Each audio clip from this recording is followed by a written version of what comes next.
Hello friends, welcome to Pravin's Academy YouTube channel. So today in this class, we will be discussing an important aspect that was mentioned in the Constitution of India, that is emergency provisions. So this video exclusively deals about national emergency which was introduced according to Article 352 in the Constitution. So before I proceed to this class, I request to please subscribe to Pravin's Academy YouTube channel. So generally మనకు తెలుసు కాన్స్టిట్యూషన్లో part 18 మనకు emergency ప్రొవిజన్స్ని mention చేయడం జరిగింది.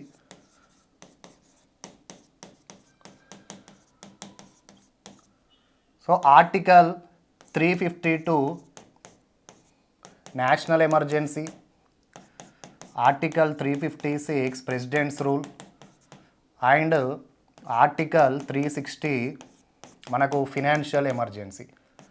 So ఈ మూడు రకాల ఎమర్జెన్సీస్ మనకి కాన్స్టిట్యూషన్లో ఆర్టికల్స్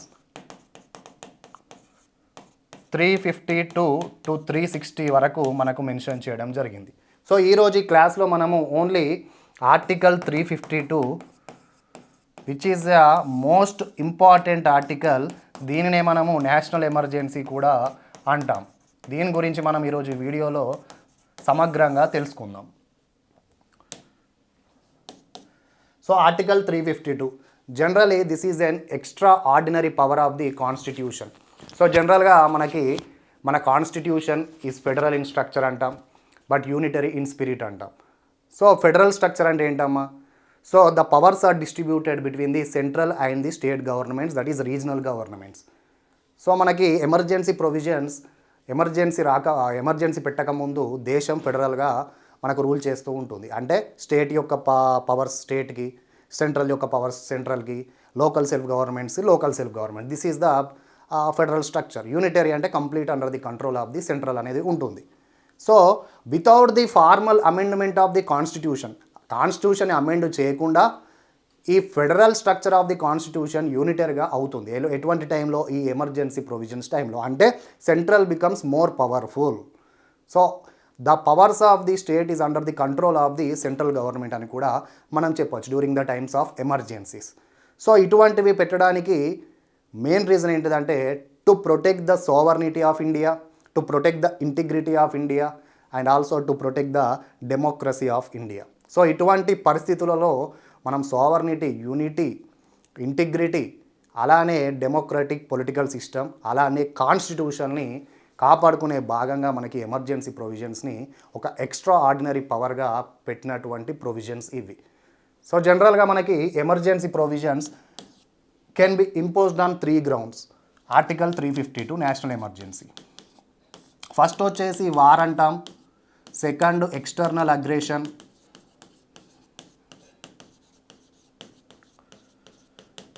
అండ్ థర్డ్ వన్ వచ్చేసి armed rebellion. So these are the 3 grounds on which national emergency is imposed in India. So first 2 పెట్టే ఎమర్జెన్సీని ఎక్స్టర్నల్ ఎమర్జెన్సీ అంటాం, దీనిని ఇంటర్నల్ ఎమర్జెన్సీ అంటాం. So emergency can be imposed during the times of war, during the times of external aggression and by the ward armed rebellion. So ఈ armed rebellion అనేది మన constitution implementation చేసినప్పుడు లేదమ్మా. So అప్పుడు ఉన్నటువంటి టర్మ్ మనకి internal disturbance. So this word is very vague and also it doesn't suit for the emergency types. So జనరల్గా ఇది మనకు 1975లో ఇందిరాగాంధీ గారు పెట్టినటువంటి ఎమర్జెన్సీ ఇంటర్నల్ డిస్టర్బెన్స్ కింద పెట్టడం జరిగింది. దీని గురించి తెలుసుకుందాం. ఇక్కడ మనకు ఈ ఇంటర్నల్ డిస్టర్బెన్స్ అనే వార్డు తీసి ఆర్మ్డ్ రెబిలియన్ అనే word 44th constitutional amendment act 1978లో మనకు మెన్షన్ చేయడం జరిగింది. So internal disturbance word is removed and it was added with armed rebellion in the year 1978.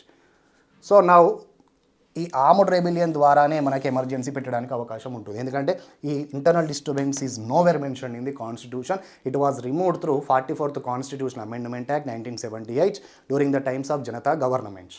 So this is the basic history of emergency.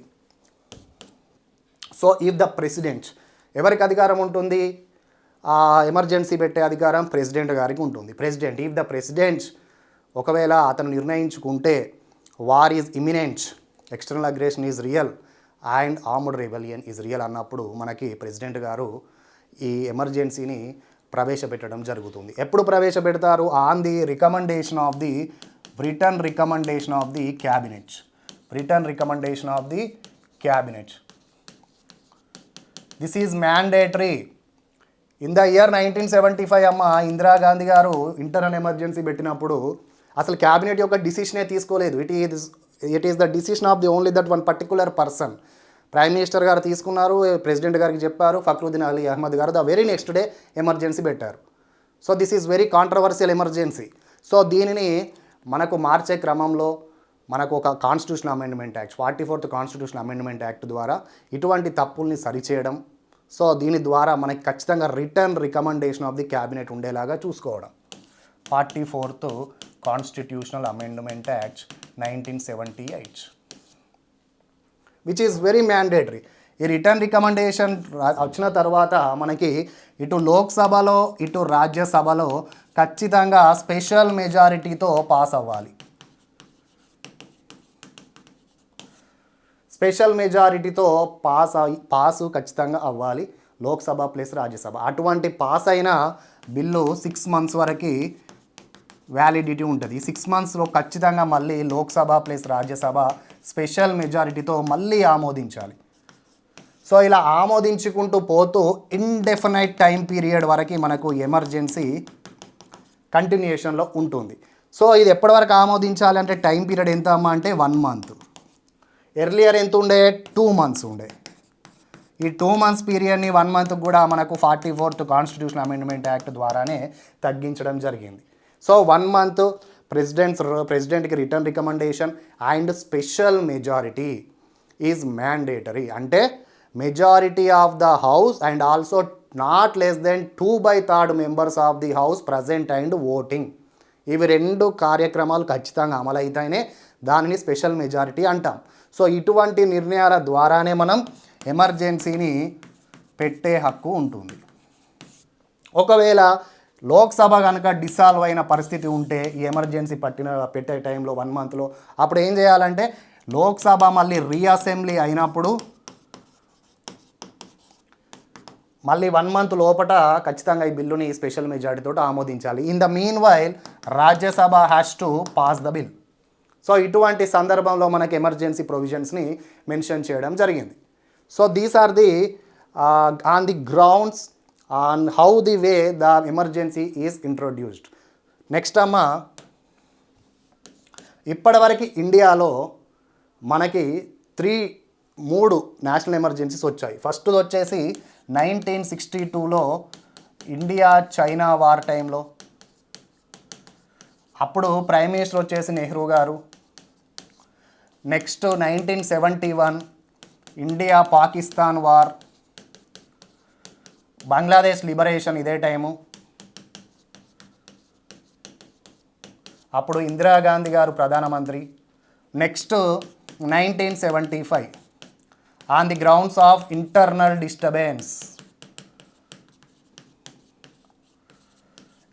Disturbance ద్వారా మనకి ఈ ఎమర్జెన్సీని పెట్టడం.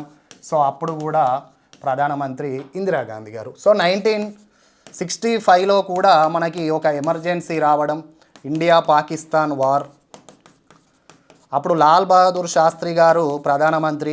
కానీ ఈ 1962 ఎమర్జెన్సీ అప్పుడు స్టిల్ ఇన్ ఎన్ఫోర్స్ అని చెప్పొచ్చు. కాబట్టి స్పెషల్గా మనకి ఎమర్జెన్సీ పెట్టే అవకాశం ఉండేది కాదు. సో ఇక్కడ మనకు అందుకే ఈ 38th కాన్స్టిట్యూషన్ అమెండ్మెంట్ యాక్ట్లో భాగంగా ప్రెసిడెంట్ గారు ఎమర్జెన్సీ ఆపరేషన్లో ఉన్నప్పుడు కూడా ఇంకొక ఎమర్జెన్సీ పెట్టొచ్చని ఒక నిబంధనని తీసుకురావడం జరిగింది ఇందిరాగాంధీ టైం పీరియడ్లో, విచ్ ఈజ్ వెరీ కాంట్రవర్షియల్ అని కూడా చెప్పొచ్చు. ఎందుకంటే ఇక్కడ ఫర్ ఎగ్జాంపుల్ వారు ఎక్స్టర్నల్ అగ్రెషన్ ద్వారా ఎమర్జెన్సీ ఆల్రెడీ ఉన్నట్లయితే మళ్ళీ ఇక్కడ ఇంటర్నల్ డిస్టర్బెన్స్ ద్వారా మళ్ళీ ఎమర్జెన్సీని పెట్టొచ్చని, అంటే ఇంకొక ప్రొవిజన్ ద్వారా ఎమర్జెన్సీని పెట్టచ్చని 38th కాన్స్టిట్యూషన్ అమెండ్మెంట్ యాక్ట్ ప్రెసిడెంట్కి ఒక అధికారాన్ని కేటాయించడం జరిగింది during the times of Indira Gandhi prime minister. So ఇది కూడా మనకు 38th కాన్స్టిట్యూషన్ అమెండ్మెంట్ యాక్ట్నే పెట్టడం జరిగింది. సో ఇక్కడ ఇంకొకటి మనం గమనిస్తే అమ్మ, ఈ 38th కాన్స్టిట్యూషన్ అమెండ్మెంట్ యాక్ట్ మనకి ఇంకొక కీలకమైన అంశాన్ని చేర్చింది. ఏంటంటే ఈ ఎమర్జెన్సీ జ్యుడిషియల్ రివ్యూ ఉండదు అని చెప్పింది. అంటే ప్రెసిడెంట్ డిసిషన్ ఈజ్ ఫైనల్.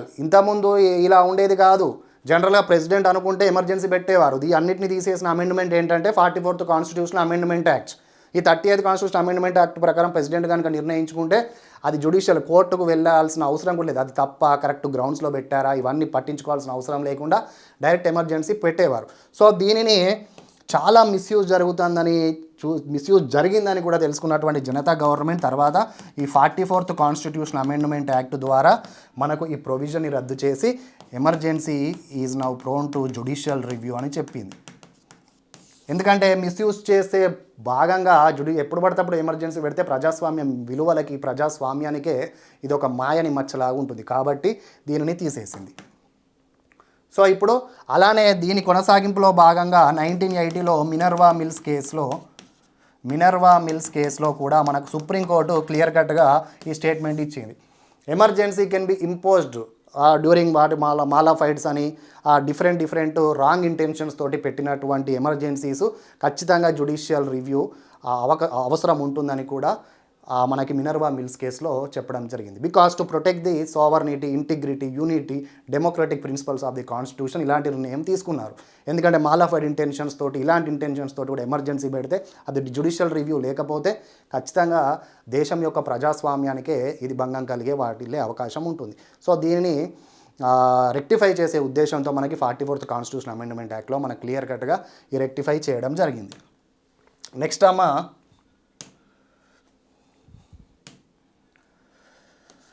ఈ 1975 కాంట్రవర్షియల్ ఎమర్జెన్సీ యొక్క బ్యాక్గ్రౌండ్ స్టోరీ ఒకసారి తెలుసుకుందాం. ఇందిరాగాంధీ గారు పెట్టినటువంటి most controversial emergency internal disturbance అనే వాడితోటి పెట్టినటువంటి ఎమర్జెన్సీ గురించి మనం ఇప్పుడు తెలుసుకుందాం. జనరల్గా ఈ ఎమర్జెన్సీ మనకు రాజ్ నారాయణ్ కేసు గురించి మనకు కనిపించినప్పటికీ ఒకసారి బ్యాక్గ్రౌండ్ను కూడా మనం పరిశీలించాలి. ఈ 1970 to 75 మధ్య మన భారతదేశంలో జరిగినటువంటి కొన్ని సంఘటనలు కూడా తెలుసుకోవాలి. ఇక్కడ 1970 to 75 టైంలో మనకి తీవ్రమైన కరువు వచ్చింది. భారతదేశానికి వరుసగా 2-3 సంవత్సరాల పాటు కరువు ఉండడం, రైతులు కూడా తీవ్రమైన ఇబ్బందులు గురి కావడం, రైతులకి ఆహార భద్రత కూడా కష్టంగా మారడం.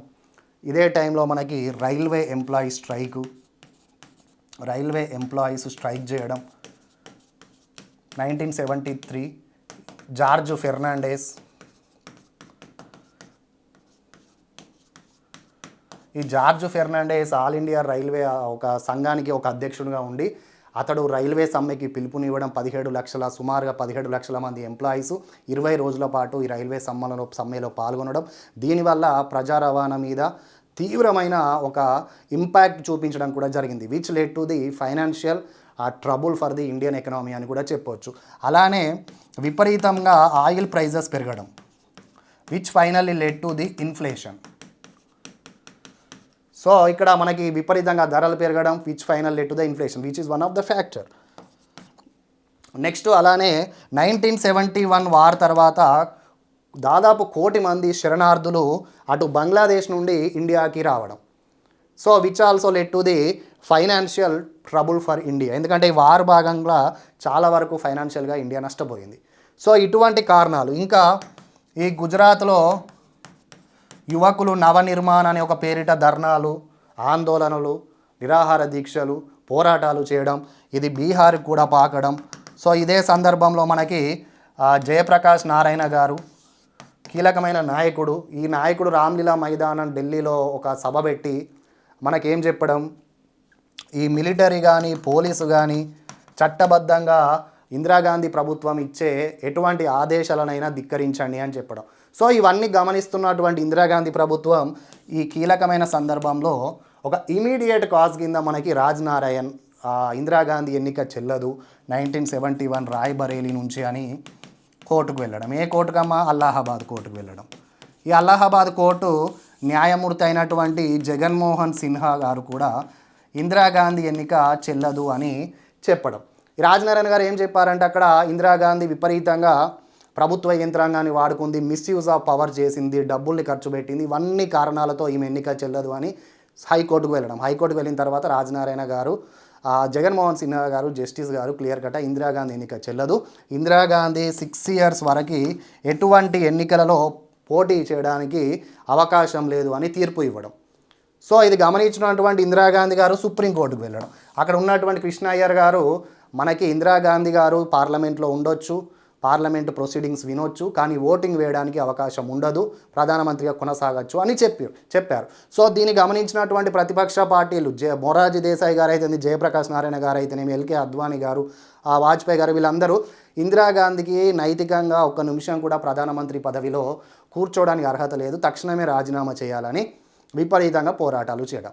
ఇవన్నీ గమనిస్తున్నటువంటి ఇందిరాగాంధీ ప్రభుత్వం గారు June 25, 1975 నాడు మనకి వితౌట్ ది కన్సల్టింగ్ ద క్యాబినెట్ని కన్సల్ట్ అవ్వకుండానే డైరెక్ట్ ప్రెసిడెంట్ దగ్గరికి పోయి ఎమర్జెన్సీకి ఆదేశాలు ఇవ్వడం. అప్పుడు ఉన్నటువంటి ప్రెసిడెంట్ గారు ఎవరంటే ఫక్రుద్దీన్ అలీ అహ్మద్. అతడు ఇందిరాగాంధీ గారు చెప్పడం వెంటనే ఎమర్జెన్సీని ఇంప్లిమెంట్ చేయడం, which is the most controversial. ఈ ఎమర్జెన్సీ పెట్టిన తర్వాత మనకి ఈ ఫండమెంటల్ రైట్స్ని రద్దు చేశారు, ప్రెస్ మీద సెన్సార్షిప్ పెట్టారు, ఎవరిని పడితే వారిని ఇల్లీగల్ డిటెన్షన్ చేశారు. ఇటువంటి సందర్భంలోనే ఇందిరాగాంధీ కుమారుడైనటువంటి సంజయ్ గాంధీ గారు కూడా రాజ్యాంగంగా అతని పరిధిలు దాటి వ్యవహరించడం కూడా మనకు కనిపిస్తుంది. సో అలా ఇటువంటి సమయంలోనే ఫోర్స్డ్ స్టెరిలైజేషన్స్, అంటే మన జనాభా నియంత్రణలో భాగంగా ఫోర్స్డ్ స్టెరిలైజేషన్స్ కూడా ఇవ్వడం మగవారికి. సో ఇలా పాపులేషన్ కంట్రోల్ మెజర్స్, ఇలా ఇటువంటి అనేక డిసిషన్స్ కూడా మనకి ఇటువంటి సందర్భంలో జరగడం.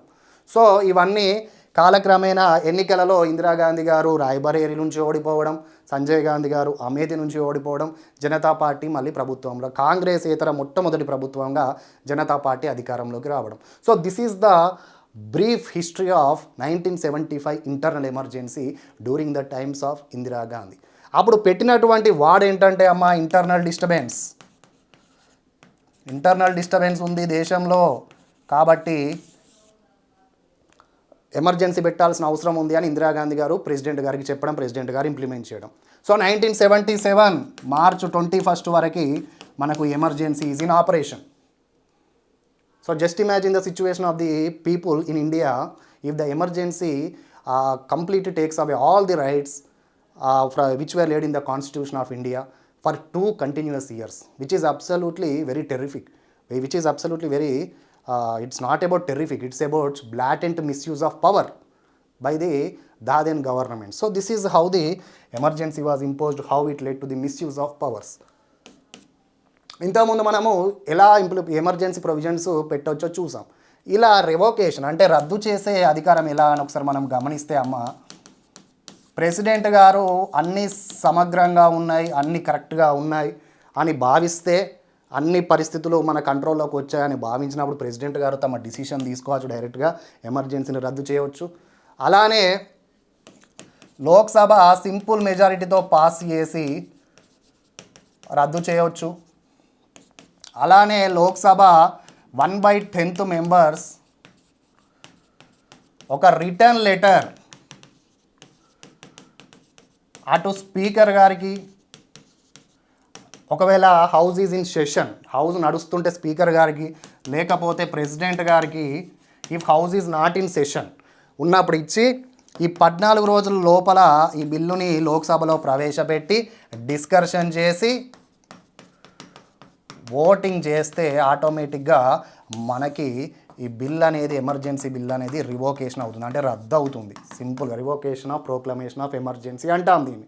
అలానే 4th గ్రౌండ్ కింద మనం ఇంకోటి ఏం చెప్పొచ్చు అంటే ఈ 6 months లోపట ఒకవేళ ఈ లోక్సభ కానీ రాజ్యసభ కానీ ఈ స్పెషల్ మెజారిటీతో పాస్ చేయకపోయినప్పుడు మనకు ఆటోమేటిక్గా ఈ రెజల్యూషన్ అనేది, ఎమర్జెన్సీ అనేది రద్దు అవుతుంది.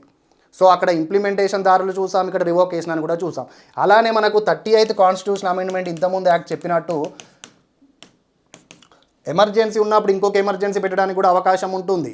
అలానే ఈ 42nd కాన్స్టిట్యూషన్ అమెండ్మెంట్ యాక్ట్ 1976లో భాగంగా మనకి ఇది దేశం మొత్తం అప్లై చేయవచ్చు ఎమర్జెన్సీ, లేదా కొంచెం పార్ట్గా, అంటే ఒక టెరిటరీలో భాగం కొంచెం ఒక పార్ట్కి ఎమర్జెన్సీ రెస్ట్రిక్ట్ చేయవచ్చు, లేకపోతే మొత్తం పార్ట్కి కూడా రెస్ట్రిక్ట్ చేయవచ్చు అని మనకి 42nd కాన్స్టిట్యూషన్ అమెండ్మెంట్ యాక్ట్ ఈ ప్రొవిజన్ ఇచ్చే అధికారం ఉంది.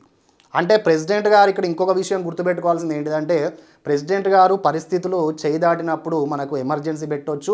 ఒకవేళ ఇమ్మినెంట్ డేంజర్ అంటే పరిస్థితులు ఇంకా వారు యుద్ధము ఎక్స్టర్నల్ అగ్రెషన్ స్టార్ట్ అవ్వకముందే ప్రెసిడెంట్ గారు ద సిచ్యువేషన్ ఈజ్ వార్స్ అని ఫీల్ అయినప్పుడు కూడా మనకి ఎమర్జెన్సీ పెట్టవచ్చు, నేషనల్ ఎమర్జెన్సీ. సో ఇలా ప్రెసిడెంట్ గారి నిర్ణయం ఫైనల్. కానీ ఇప్పుడు return recommendation of the cabinet is mandatory. Cabinet is a group of ministers who has a cabinet rank along with the prime minister. So వీళ్ళ రిటర్న్ రికమెండేషన్ ఇచ్చినప్పుడే president గారు మనకి రద్దు చేసే ఎమర్జెన్సీ పెట్టే అధికారం ఉంటుంది. So these are the provisions for revocation. So ఇక్కడ లోక్సభకే మనకి ఎక్కువ అధికారం ఉందని కూడా మనం గుర్తుపెట్టుకోవాలి. అదే ఇంప్లిమెంటేషన్ చేసేటప్పుడేమో లోక్సభ ప్లస్ రాజ్యసభ ఇక్కడ స్పెషల్ మెజారిటీ తోటి మనకు ఆమోదించాల్సిన అవసరం ఉంది. కానీ ఇక్కడ రాజ్యసభ అనేది రివోకేషన్ టైంలో లేదు. Only Lok Sabha has the power. 1/10 members return recommendation ఇవ్వాలి. లోక్సభలో ఆ సింపుల్ మెజారిటీతో పాస్ అయినా కూడా మనకి ఇంతకుముందు ఎమర్జెన్సీ ప్రొవిజన్ పెట్టేటప్పుడు ఈ స్పెషల్ మెజారిటీ ప్రొవిజన్ లేదు. Simple majority is enough. President decision is enough. It can be continued indefinitely. The time period is 2 months. ఆ 2 monthsని కూడా తగ్గించాం మనం. 44th కాన్స్టిట్యూషన్ అమెండ్మెంట్ యాక్ట్ ద్వారా ప్రభుత్వాలు 1 monthకి తగ్గించాయి. So blatantly misuse of the పవర్ని తగ్గించడానికి ఇటువంటి కార్యక్రమాలు చేశారు. సో ఇప్పుడు మనము ఈ ఫండమెంటల్ రైట్స్ మీద దీని యొక్క ఇంపాక్ట్, ఎమర్జెన్సీ యొక్క ఇంపాక్ట్ ఫండమెంటల్ రైట్స్ మీద. ఈ ఫండమెంటల్ రైట్స్ ఆర్టికల్ 358, ఆర్టికల్ 359 మనకి ఈ ఫండమెంటల్ రైట్స్ రద్దు చేసే ప్రక్రియని మనకు చెప్తుంది. ఆర్టికల్ 358కి ఆర్టికల్ 359కి ఒక మేజర్ డిఫరెన్స్ని మనం గమనిస్తే, ఈ ఆర్టికల్ 359 ఎమర్జెన్సీ ప్రొవిజన్స్ అమల్లోకి వచ్చినప్పుడు వెంటనే ఆటోమేటిక్ సస్పెన్షన్ కానీ ఇవి ఆటోమేటిక్గా సస్పెండ్ అవ్వవు. Presidential orders is mandatory. ఇక్కడ ప్రెసిడెంట్ గారు మెన్షన్ చేస్తారు క్లియర్గా ఏ ఆర్టికల్స్ అమల్లోకి ఉంటాయి, ఏ ఆర్టికల్స్ రద్దు చేయబడతాయి అని. ఇలా డైరెక్ట్గా రద్దు అవ్వవు. ఇక్కడ ఇది ఇంప్లాయిస్ టు ఆర్టికల్ 19. ఆర్టికల్ 19 అనేది రద్దు అవుతుంది.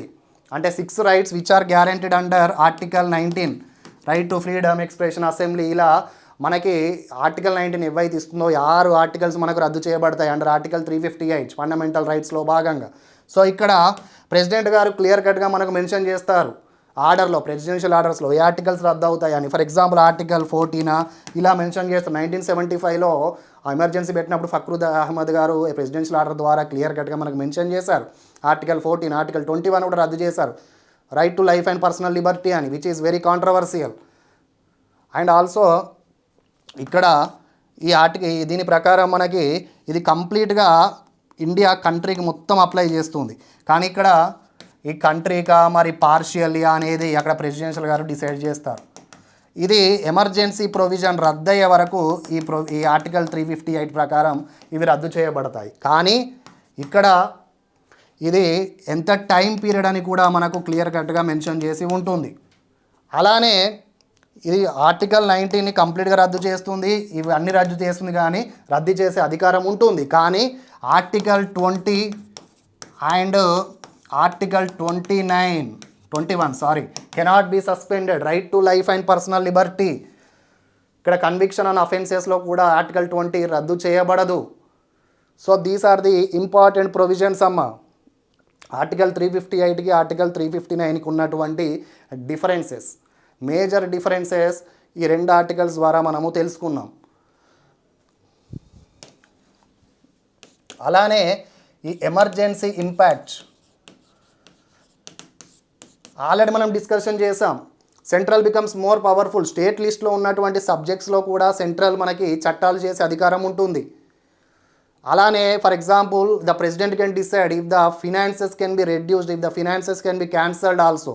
కానీ ఇలా చేసినప్పుడు అంటే ఇది ఫైనాన్షియల్ ఇయర్ వరకే అమల్లోకి ఉంటుంది. ఫర్ ఎగ్జాంపుల్ ఈరోజు కనుక మనకి ఆ ప్రెసిడెంట్ గారు మనకు ఫైనాన్షియల్గా ఇప్పుడు డిజల్యూషన్స్ సెంట్రల్ నుంచి ఇచ్చే ఫినాన్సెస్ ట్యాక్సెస్ రూపంలో తగ్గించబడినప్పుడు, రద్దు చేయబడినప్పుడు ఈ ఫైనాన్షియల్ ఇయర్ ముగిసే వరకు ఇది ఇంప్లిమెంటేషన్లో ఉంటుంది. సో April 1 టు March 31 అని మనం అంటాం కదా ఫినాన్షియల్ ఇయర్, అంటే March 31 వరకు ఉంటుంది. కానీ ఇది అమలు చేసినప్పుడు ఖచ్చితంగా పార్లమెంట్లో పాస్ చేయాలి.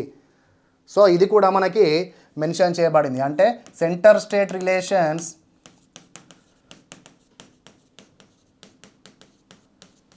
Has effects. ఇక్కడ మనకి ఎగ్జిక్యూటివ్ అయితేనేమి, legislative,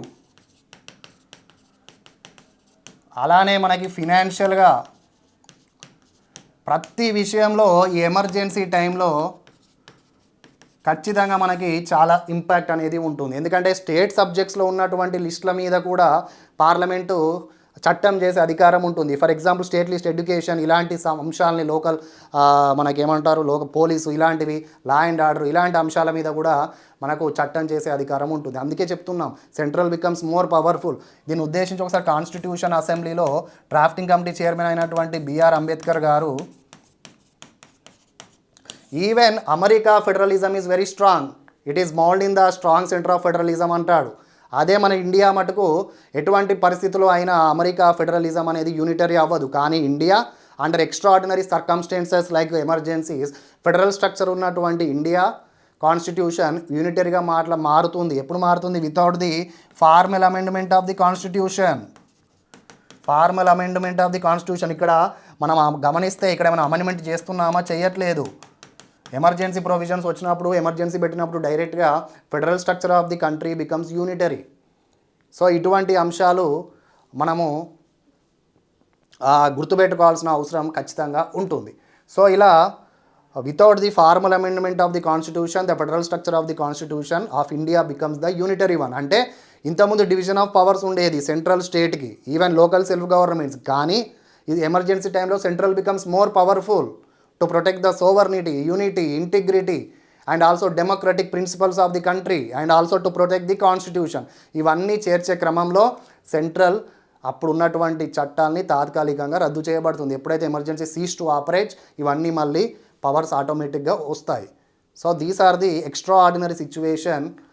even America is also a federal country which cannot become unitary. But India under these types of extraordinary situations can become the unitary. అంటే completely central becomes powerful in the distribution of powers, in the enactment of the powers, in the enactment of the laws by the parliament. So ఇలా అలానే ఇందిరాగాంధీ గారు టైంలో మనం ఇంకొన్ని విషయాలు చర్చించుకోవాలమ్మా. ఇక్కడ 39th constitution amendment act ద్వారా కూడా ఇందిరాగాంధీ గారు ఇంకొక నిర్ణయం ఏం తీసుకున్నారంటే president, governor, prime minister, speaker వీరందరి ఎన్నిక గురించి ఎవరు కూడా కోర్టుకు వెళ్ళే అధికారం ఉండదు అని కూడా ఇందిరాగాంధీ గారు ఒక అమెండ్మెంట్ని చేయడం. అలానే 42nd అమెండ్మెంట్ యాక్ట్ ద్వారా Lok Sabha and state legislative assemblies normal టర్మ్ని 5 years నుండి 6 years కూడా పెంచారు. ఇవన్నీ తర్వాత రద్దు చేయబడ్డాయి ఇటువంటి ప్రొవిజన్స్. సో ఇలా జ్యుడిషియల్ రివ్యూ నుంచి మినహాయింపు ఇచ్చారు. అలానే ఇటువంటి చట్టాలు చేశారు. ఎందుకంటే ఇక్కడ ఆల్రెడీ ఎన్నిక చెల్లదని సుప్రీంకోర్టు చెప్పింది కాబట్టి ప్రధానమంత్రికి, ప్రెసిడెంట్ గారికి, గవర్నర్ గారికి, స్పీకర్ గారి అటువంటి అంశం చెల్లదని కూడా ఇందిరాగాంధీ గారు మనకు చెప్పడం జరిగింది. సో ఇలా మనకి చేసినటువంటి మిస్టేక్స్ని అన్నీ maximum 44th constitution amendment act ద్వారా జనతా పార్టీ గవర్నమెంట్లో మనకు రెక్టిఫై చేయడం జరిగింది. అందుకే మనము ఎమర్జెన్సీ ప్రొవిజన్స్ అనే టాపిక్ వచ్చినప్పుడు ఖచ్చితంగా ఈ 38th constitution amendment act, 44th constitution amendment act అనేది కంపల్సరీ గుర్తుపెట్టుకోవాలి. ఎందుకంటే ఇక్కడ maximum terms 38th constitution amendment యాక్ట్లో చేసినటువంటి పొరపాట్లు 44th కాన్స్టిట్యూషన్ అమెండ్మెంట్ యాక్ట్లో రెక్టిఫై చేయబడ్డాయి. అలానే 42nd కాన్స్టిట్యూషన్ అమెండ్మెంట్ యాక్ట్లో ఇంతకుముందు చెప్పినట్టు ఓన్లీ ఆస్పెక్ట్ ఏంటిదంటే ఇది మొత్తం కంట్రీకి ఎమర్జెన్సీ వర్తిస్తుందా లేక పార్ట్లీ అంటే కొంచెం ఏరియా మట్టుకే అంటే కొన్ని స్టేట్స్కి లైక్ ఫర్ ఎగ్జాంపుల్ కొంచెం రీజియన్కే వర్తిస్తుందనే అంశాన్ని కూడా ప్రెసిడెంట్ గారి డిస్క్రిషన్, ప్రెసిడెంట్ గారి నిర్ణయం ప్రకారం ఇది మొత్తం హోల్ కంట్రీకి అప్లై కావచ్చు, పార్ట్ ఆఫ్ ది కంట్రీ కూడా అప్లై చేసే అధికారం మనకి 42nd కాన్స్టిట్యూషన్ అమెండ్మెంట్ యాక్ట్ 1976లో మనకు ఇవ్వడం జరిగింది. So these are the important provisions regarding the national emergency. అలానే జబల్పూర్ కేసు 1976 టైంలో, ఆ టైంలో మనకి సుప్రీంకోర్టు కూడా క్లియర్ కట్గా ఏం చెప్పిందంటే, హైకోర్టులు అంటే హెబియస్ కార్పస్ సంబంధించిన కేసులో క్లియర్ కట్గా ఎవరు కూడా కోర్టుకు వచ్చే అధికారం ఉండదు. టెంపరీగా మనకి ప్రభుత్వము రైట్స్ని సస్పెండ్ చేసే అధికారం ఉంటుంది, even article 21 right to life and personal liberty అని కూడా చెప్పింది. సో ఇది 5 మెంబర్స్ న్యాయమూర్తుల సమక్షంలో 4:1 మెజారిటీతో ఈ బిల్లు పాస్ అవ్వడం, which is a most controversial judgement అని కూడా చెప్పొచ్చు. కానీ ఖన్నా అనే ఒక వ్యక్తి మాత్రం, హెచ్ఆర్ ఖన్నా అనే ఒక న్యాయమూర్తి మటుకు క్లియర్ కట్గా మనకు కేటగారికల్గా చెప్పడం జరిగింది. ఏం చెప్పారంటే అప్పుడు, right to life and personal Liberty ఒక కాన్స్టిట్యూషన్ హక్కే కాదు, ఇది బై బర్తే వచ్చినటువంటి ఒక కీలకమైన హక్కు, దీనికి రాజ్యాంగమే ప్రొవైడ్ చేయాల్సిన అవసరం లేదు, అది right of the every individual. So దీనికి సుప్రీంకోర్టు అనేది డిసైడ్ చేయాల్సిన అవసరం లేదని కూడా వారితో విభేదించి మనకు చెప్పడం జరిగింది. But during the times of that time వీరు ఆ మిస్యూజ్ ఆఫ్ పవర్ని కూడా వారు ఆ టైంలో సమర్థించడం కూడా జరిగిందని చెప్పొచ్చు. సో కాలక్రమేణా మనకు Puttaswamy versus union of India టైంలో 2017లో వచ్చినటువంటి కేసు, అప్పుడు వచ్చినటువంటి తీర్పు తప్పు అని మనకు క్లియర్ కట్గా మెన్షన్ చేయడం జరిగింది. సో ఆధార్ వంటి విషయంలో రైట్ టు ప్రైవసీ అనేది ఉల్లంఘన జరుగుతుంది, రైట్ టు ప్రైవసీ అనేది ఫండమెంటల్ రైటే కదా అని మనకి పుట్టస్వామి రిటైర్డ్ జస్టిస్ గారు వెళ్ళడం.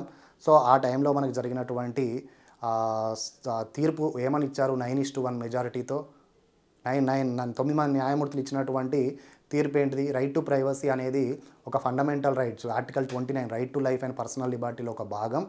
సో అని చెప్పారంటే క్లియర్ కట్గా ఇది మనకు అప్పుడు ఇచ్చినటువంటి గోపాలన్ వర్సెస్ శివశక్తి ఆ టైంలో వచ్చినటువంటి శుక్లా కేసు విరుద్ధమని రెక్టిఫై చేయడం ద్వారా మనకు అర్థమైపోతుంది. సో ఇలా మనకి ఎమర్జెన్సీ ప్రొవిజన్స్లో ముఖ్యంగా ఆర్టికల్ 356, 360 మనము నెక్స్ట్ క్లాసెస్లో డిస్కషన్ చేద్దాం. ఈరోజు మనం article 352 which is a very in detail subject national emergency అనేది. ఈ నేషనల్ ఎమర్జెన్సీ ప్రొవిజన్స్ ఇవన్నీ మనము ఖచ్చితంగా గుర్తుపెట్టుకోవాల్సిన అవసరం ఉంది. ప్రోక్లమేషన్కి అలానే రివోకేషన్కి ఉన్నటువంటి బేసిక్ డిఫరెన్స్, ఈ 44th కాన్స్టిట్యూషనల్ అమెండ్మెంట్ యాక్ట్ రాకముందు ఉన్నటువంటి ప్రొవిజన్స్, తర్వాత ఈ యాక్ట్ ద్వారా మిస్యూజ్ అయినటువంటి పవర్స్ని ఎలా రిడ్యూస్ చేశారు, ఇవన్నిటిని కూడా మనము గుర్తుపెట్టుకోవాల్సిన అవసరం ఉంటుంది. ప్రెసిడెంట్ రోల్ ఏంటి, స్టేట్స్ ఎలా మనకు సెంట్రల్కి అప్పుడు ఉన్నటువంటి ఫెడరల్ స్ట్రక్చర్ యూనిటరీ ఎలా అవుతుంది. సో ఇవన్నీ కూడా ఫండమెంటల్ రైట్స్కి దీని యొక్క ఇంపాక్ట్ ఏంటి, దీని యొక్క ఎఫెక్ట్ ఏంటి, ఆర్టికల్ 19 ఏంటి. సో ఆర్టికల్ 19 కూడా ఇంకొక విషయం మనం గుర్తుపెట్టుకోవాలి. ఈ ఆర్టికల్ 19 కూడా ఎప్పుడు రద్దు అవుతుందంటే, if the emergency is on the basis of external and వారే. ఒకవేళ ఆర్మ్డ్ రెబిలియన్ కింద పెడితే ఆర్టికల్ 19 అనేది రద్దు అవ్వదు. This was also added 44th constitutional amendment act ద్వారా. సో ఇటువంటి ప్రొవిజన్స్ కూడా యాడ్ చేసి జరిగినటువంటి లోపాలు, జరిగినటువంటి మిస్యూజ్ ఆఫ్ పవర్స్ని మనకు క్లియర్ కట్గా సరిదిద్దే ప్రయత్నం చేసినటువంటి amendment 44th constitutional amendment act 1978 which was introduced during the times of Morarji Desai government, that is Janata government. Congress ఏటరా మొట్టమొదటి ప్రభుత్వం భారతదేశంలో Janata party government. So 1955 internal emergency మనకు ఇమీడియట్ కాజ్ కింద నేను చెప్పినట్టు మనకు రాజనారాయణ, జగన్మోహన్ సిన్హా జడ్జిమెంట్ ఇవన్నీ కనిపిస్తున్నప్పటికీ అప్పుడు ఉన్నటువంటి పరిస్థితులు మనకి బ్యాక్గ్రౌండ్ కూడా తెలుసుకోవాల్సిన అవసరం ఉంటుంది. ఎందుకంటే థియరిటికల్గా తెలుసుకోవడం చాలా ఇంపార్టెంట్, ఇటువంటి important aspects in the Indian polity. So thank you friends, thank you for watching.